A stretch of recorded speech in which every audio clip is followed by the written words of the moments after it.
everybody. Welcome back to the Clean Hamster Podcast. This is episode 156.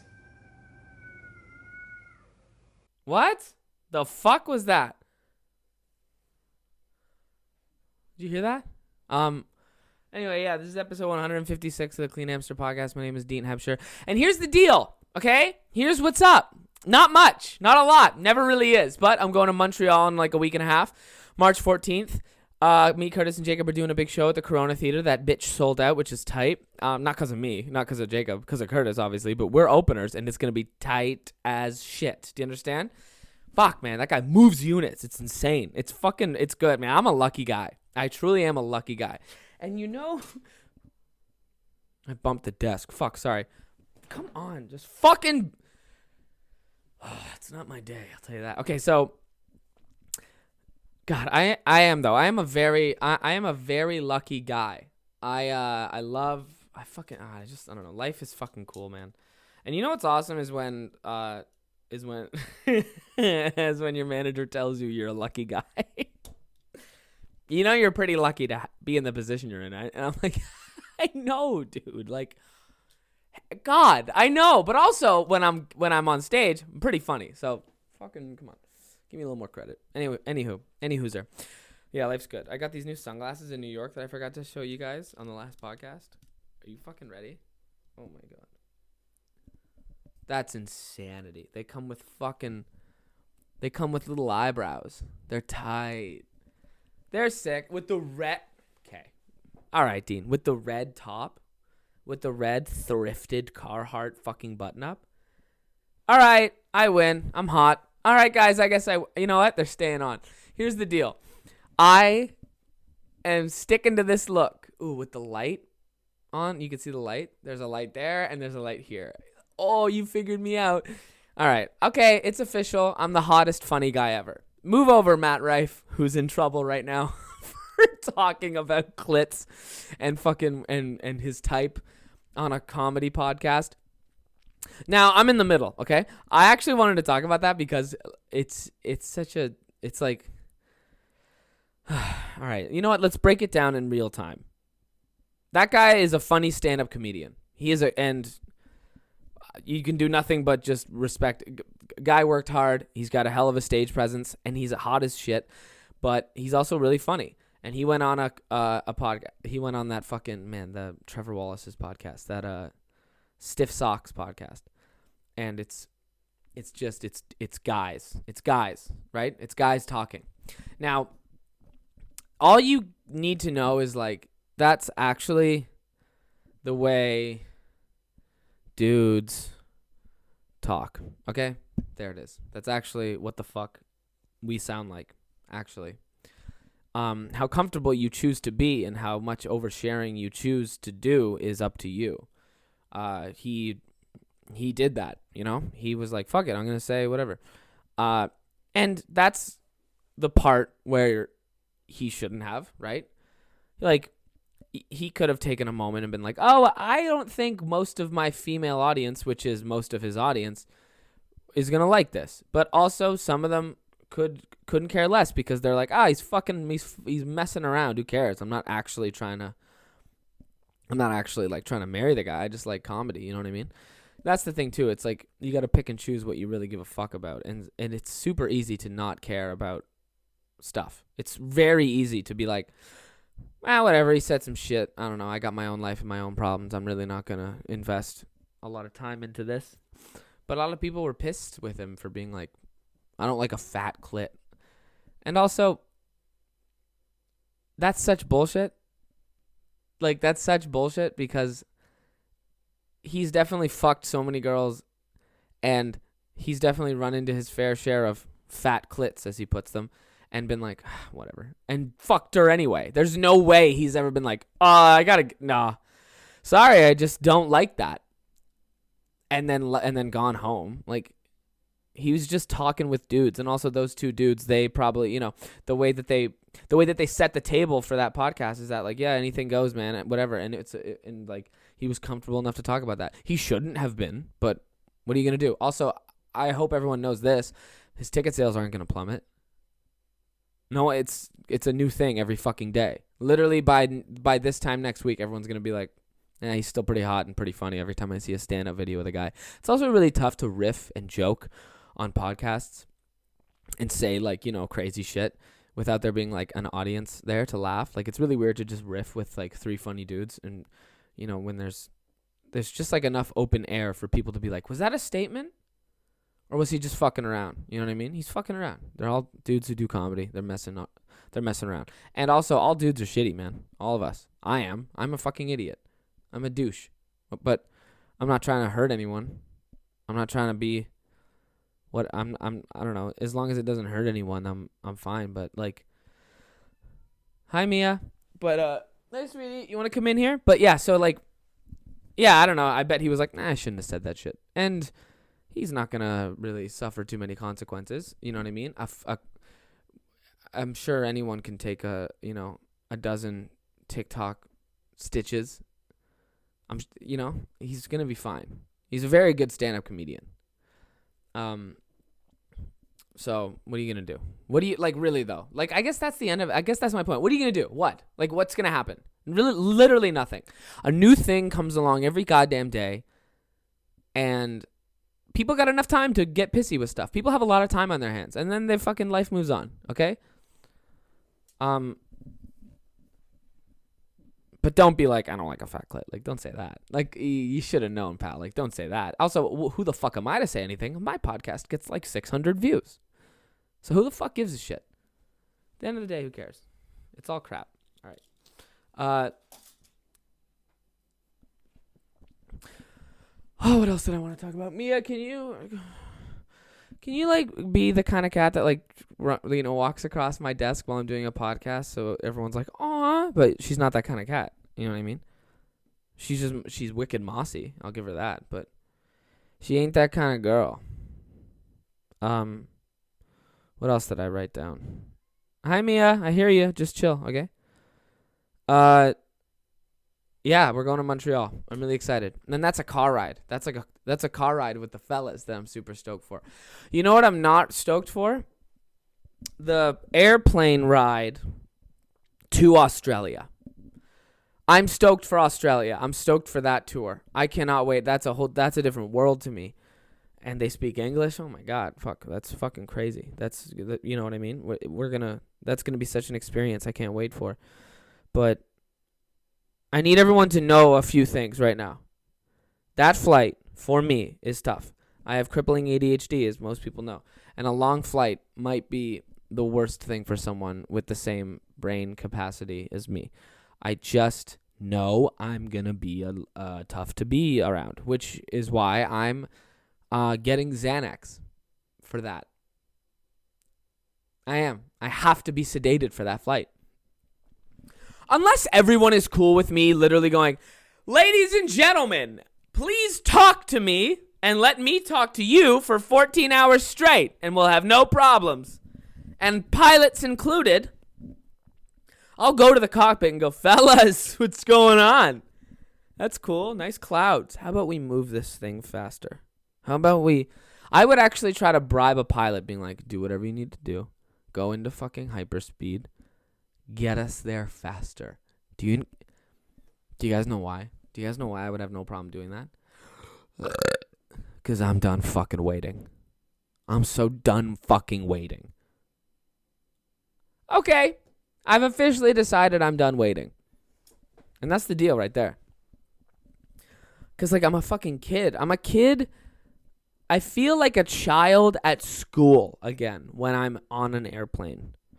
And I know I'm coming off as kind of ungrateful because I get to be on these airplanes because of amazing things. To go do awesome stuff, to go live my dream. But let me just fucking bitch for a second. Let me do it. Come on. I just need everyone to know that when I'm sitting on an by the way, a 3-hour flight is long for me. I'm actually like, okay, are we, like, we're flying, right? Go faster. Just know that a 3-hour flight to Charlotte's actually nothing. The drive would be 12 hours. Yeah, but we're flying. Why can't it actually be 25 minutes? Why can't it be the length of a Sopranos episode? At least. You know what I mean? At the most, sorry. Like, why can't it be an hour? Why can't every flight be an hour? It's flying. I don't get it. I don't get so much stuff. I don't get currency either. I don't get different currency. Why is some money different? What the fuck? I'm not kidding. I'm so dumb. And I don't even want to read up on it. I don't get why Canadian money is more than American money. I don't get it. And I'm not saying someone please explain it to me. No. I just want to bitch. I just want to vent. Let me fucking do that.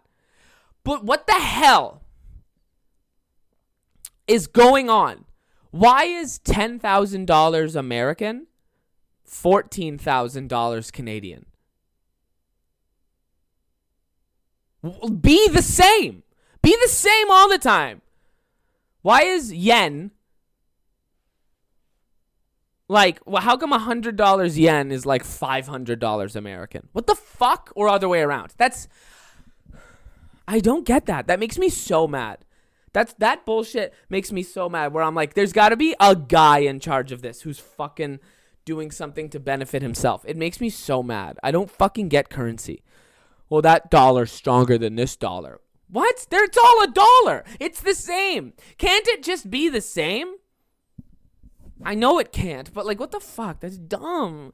I don't get it. I don't get stuff, man. I don't get different things and new things. Makes me so pissy. I actually think in order for me to understand the process of everything air travel related and to remain patient and respect that process, I think I actually have to die in a plane crash. For me, even though I won't know, actually that's the only way I'll learn my lesson in patience for everything air travel related. I actually have to die in a plane crash for my soul to go, oh, yeah, I should have been more patient and grateful. Because where I am now, like the way my brain works now is like, even if, let's say I was flying to Florida. That's like a 4-hour flight, right? From Toronto. Let's say I was flying to Florida and we're sitting on the plane and we're still on the tarmac and they're doing checks and stuff and they're fucking, they're being like, we're just checking the things. We're going to check a few more bags because every flight is overbooked. Let's say the pilots came on saying, all right, we're not sure if the left wing is working and we don't know if we have enough fuel to get there, but we're not going to check. And if anyone wants to take these odds with the circumstances I've just given you, I could probably get you guys to Florida in an hour and a half. If someone guaranteed me an hour and a half flight to Florida on a possible broken wing and maybe not enough fuel, I'd be like, let's play. I'll take them odds. Get me there now. Get me there way quicker. I'm done waiting.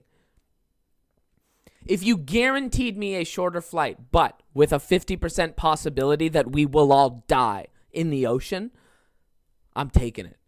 I'm not fucking kidding. Everyone will be like, oh my God, we'll wait for the next flight then. And I'd be like, did you not hear the guy? He said he could shave 3 hours off this flight. Fire it up. Close the doors. Close the doors. Let's go. I'm a gambling man. Woo! 1 hour? Come on. You can't beat it. But he said the left wing might fall off. Might. We're going. An hour? Let's do this thing. We have an whole looks like we now have a whole extra day at our destination. Because this beauty of a pilot's like, I could shave 3 hours off this flight, but we could die. But also, we could not. I'd be like, all right, if it's literally 50-50, I'm taking it. I'm taking that. I'm taking it, bitch. I'm taking that fucker. That'd be incred.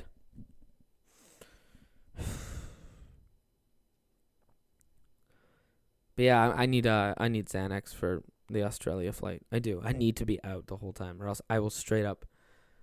I will bother my friends so much that by the time we get to Australia, I'm no longer on the show. Like straight up, they'd be like, "You walk around, man. You're not friends with us anymore." I would bug the shit out of them. Jacob would actually smother me with a pillow. He'd go, "I'm killing you on this flight, man.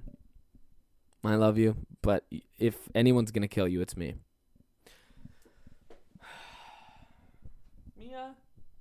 Mia. Yeah, so I don't know. What else did I write down? Fuck, man.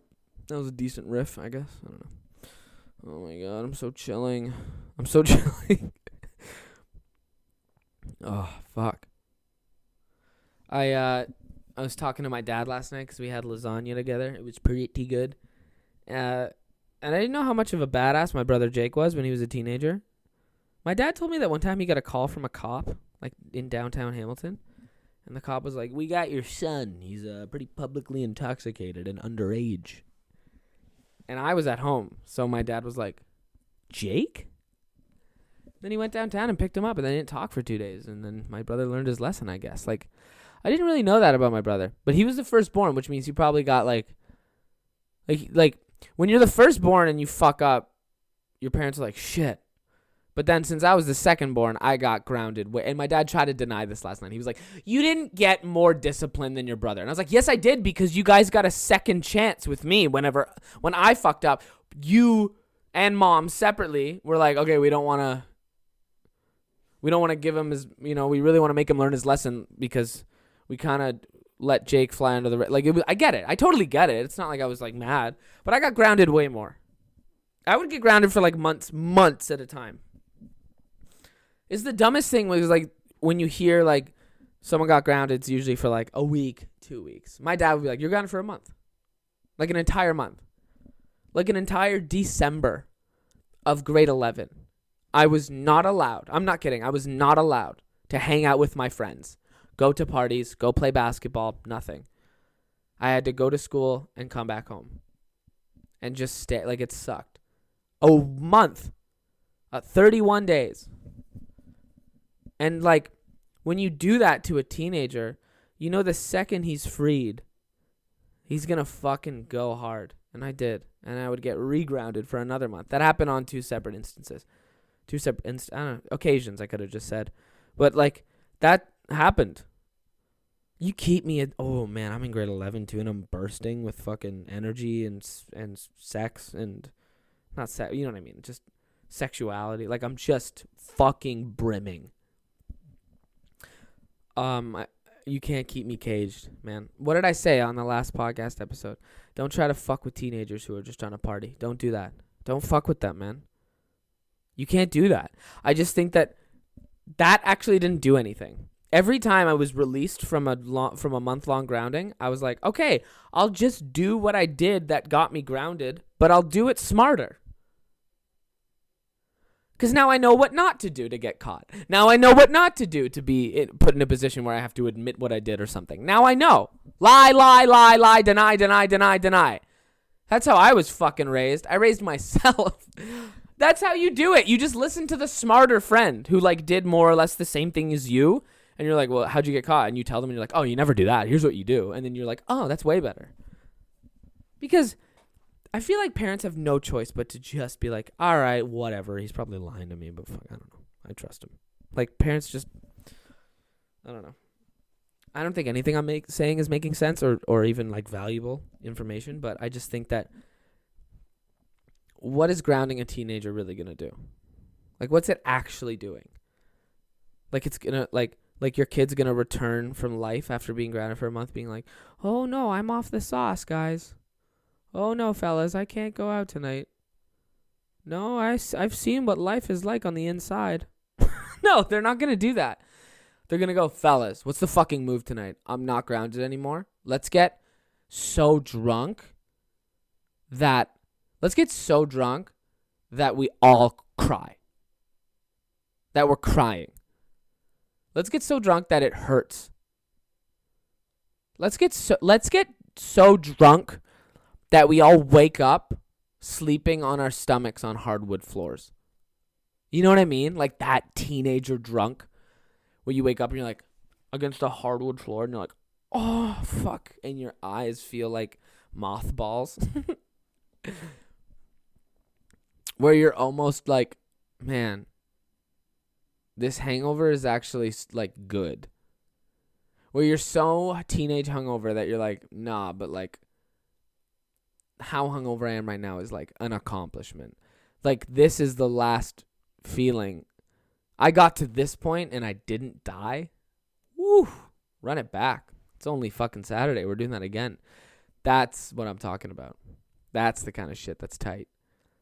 And then you just go. And the fucking funniest thing is just going home to your family home hungover when you're like 16 or 17. And you're just trying to act like a regular keeping up with appearances teenager. Being like, yeah, hey, yeah, I'll vacuum for you guys. Yeah. Oh, no, don't worry. I'll take the garbage out. And except your brain is like,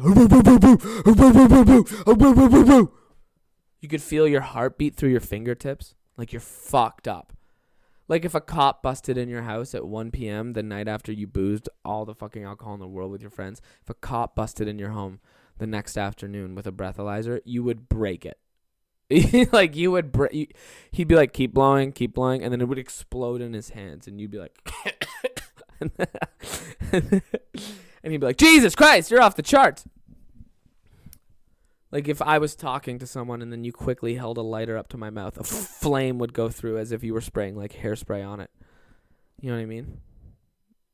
A fire-breathing, hungover little 16-year-old dragon. Yeah. I don't know. Yeah, don't ground your kids, man. Just fucking, I don't know, hit them. Literally hit them. Who cares? Hit your kids. It's fine. Give them a quick smack. I would have taken that. If my dad was like, all right, I'm going to give you two options. I can ground you for a month, or you get to stand there perfectly still while I... like those... If you're watching the video podcast, I'm extending my open palm.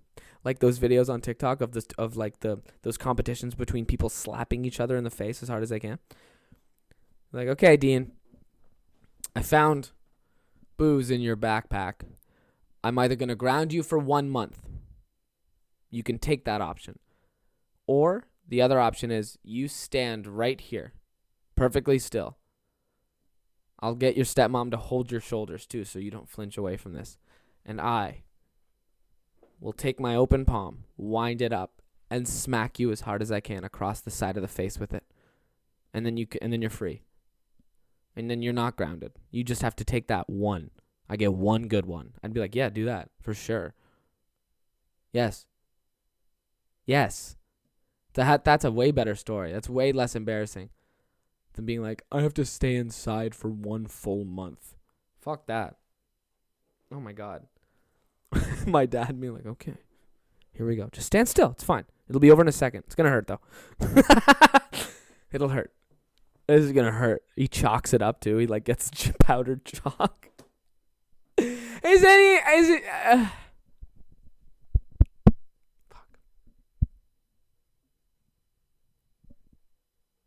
I don't know, man. I'm just chilling. I know the camera's going to stop like in any minute and I'm going to have to whatever. Okay. So yeah, I just really enjoyed like talking about kid shit on the last podcast. So the craziest thing was like the first time I ever got a ticket for drinking in public as a teenager, like outside of a house party, I was in the 10th grade. And I was so annoyed with myself, like, later in life. Like, I think when I was 19, once I actually became, like, legal drinking age. I was so mad because, like, when I got the ticket, it was outside of a fucking party. The cops were called because of the noise. I was standing there drinking a fucking beer. I got busted. Other kids ran. I should have ran. I fucking didn't.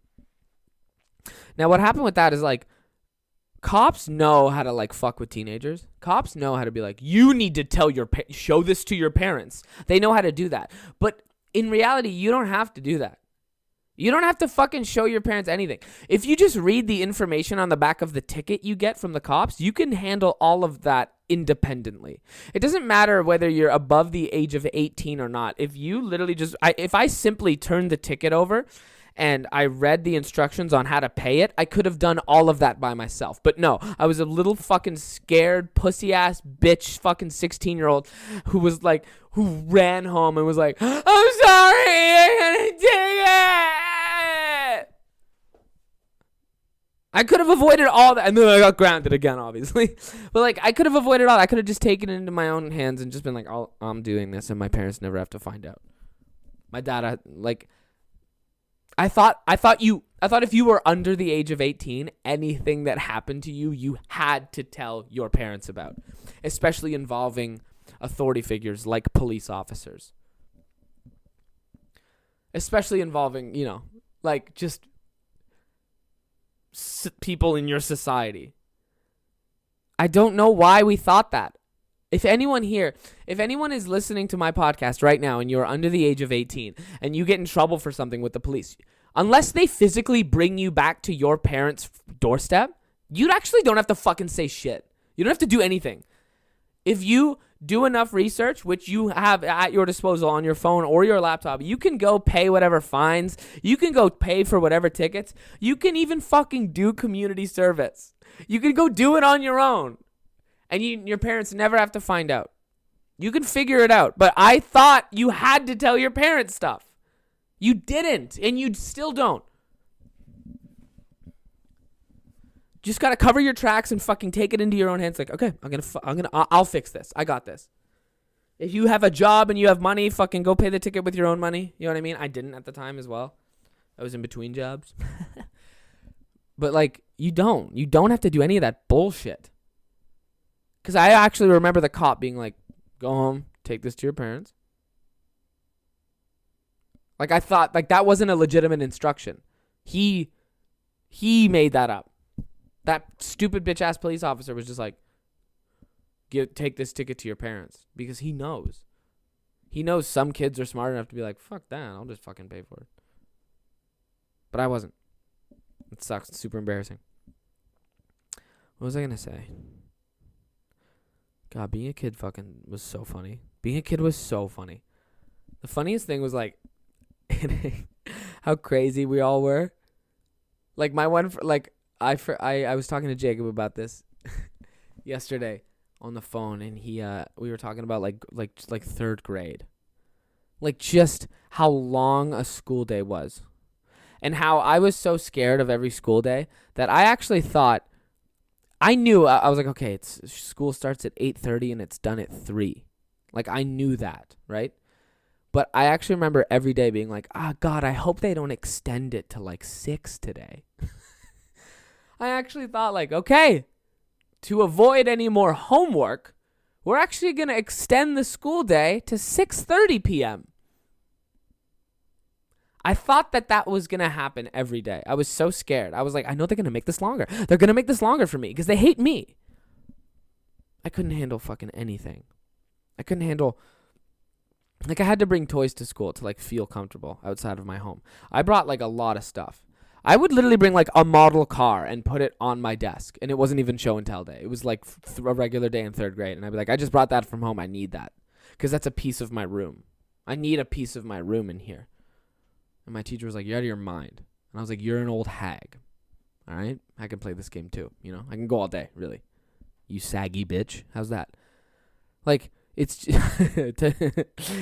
I remember there was a drawer in my fourth grade teacher, Miss Green's desk. Bottom drawer, most of the time locked. And it was full of toys that she would take from kids. Don't play with that toy. You know, just girls would bring shit from home, like little Polly Pockets or something like that. Tamagotchis, shit like that. Action figures from the boys and stuff like that. She would take things away. Because you could play with a toy, like, under your desk. That's how much imagination kids had. You could just be like with a toy. out of the sight of a teacher. But if you got caught, Miss Green would take it, put it in the drawer in the bottom of her desk, which she locked sometimes. And I remember, like, a scene out of a movie. Like, fucking, like, literally like Robin Hood.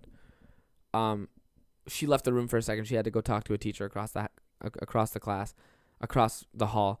And there was this girl, Ariel. Ariel was the Little Mermaid. Just kidding. She was, wait, is that her name? I don't know. Who cares? So, she was, like, the goody two-shoes.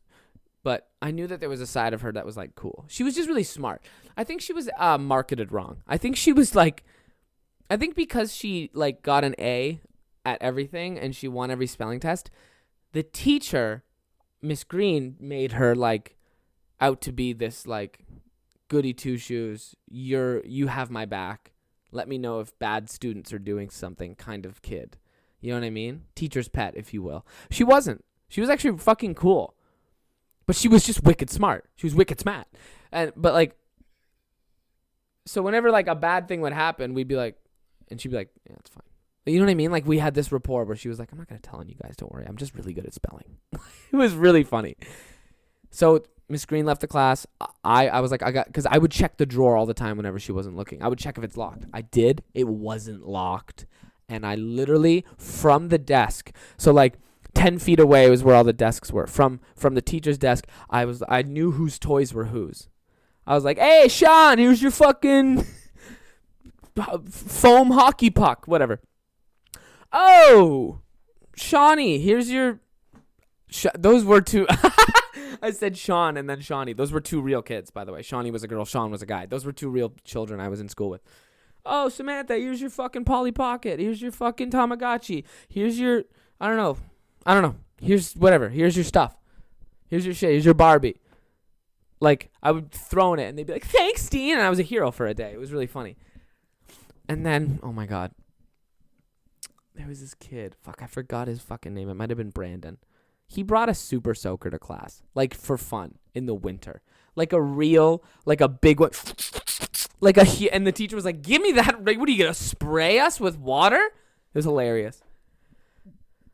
I don't know. Okay, I think everyone's had enough of me. I love you guys. I just wanted to check in and say I'll see you in Montreal, and I'll see you in Australia. I love you very much, and thank you for supporting this podcast. By the way, I've been uploading hella stand-up clips to TikTok. If everyone could just watch those and get those to like 100K, that'd be fucking great. Like, they're really funny. Just watch them and share them like crazy, please. For God's sake, I'm done waiting. Love you guys. Enjoy your week, all right? Let's get out there and get this fucking money. You're the best. Bye.